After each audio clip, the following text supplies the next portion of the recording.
ముందుగా నేను ఇప్పుడు సినిమా గురించి మాట్లాడతానండి. ఫస్ట్ ఒకసారి ఇక్కడ ఉన్నోళ్ళకి థ్యాంక్స్ చెప్పాలని నేను స్టార్ట్ చేస్తాను ఇవాళ. ఒక్కొక్కసారి కొన్ని సినిమాలు ఒప్పుకోవాలంటే భయం వేస్తుందండి. ఇదివరకు చెప్పాను, సామాజిక గమనకి కథ చెప్పిన తర్వాత డేట్లు లేవు, బాగుండదు, ఇబ్బంది పెట్టడం బాగుండదు.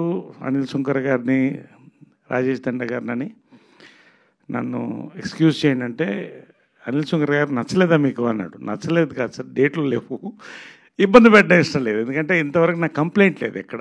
డేట్లు నరేష్ గారి దగ్గర ఇబ్బంది పడ్డామని. ఒక నెల రాగితే చేస్తారా అన్నాడు. అవకాశం ఇస్తే నేను చేస్తానన్నా.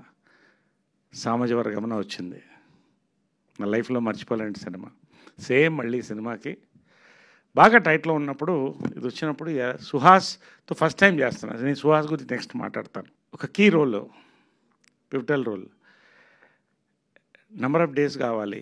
ఎలాగంటే ఒకసారి కథ మాత్రం ఎన్ని కథలైనా వింటాను. రాత్రి స్నానం చేసైనా 2 గంటలు కూర్చొని కథలు వింటాను, ఎంతమంది చెప్పినా కూడా. వినిన తర్వాత ఈ సినిమా నేను మిస్ అవుతానేమో నా లైఫ్లో, నా కెరియర్లో నాకు అనిపించింది. కానీ హీరోకి, డైరెక్టర్కి, ప్రొడ్యూసర్ గారు థ్యాంక్స్ చెప్పాలి. కొంత డేట్స్ అడ్జస్ట్ చేసి the accommodated me. I thank you very much for. ఈ సినిమా నేను చేయకపోతే నేను మిస్ అయ్యేవాడినేమో. ఒక మంచి సినిమా, ఒక అద్భుతమైన సినిమా, ఒక అద్భుతమైన క్యారెక్టర్ లైఫ్లోని. అందుకని మరొకసారి థ్యాంక్స్ చెప్తున్నాను. నేను నిజంగా మనస్ఫూర్తిగా చెప్తున్నాను. ఏదన్నా మాట్లాడితే స్ట్రైట్గా మాట్లాడతాను నేను. So that is my thanks for this.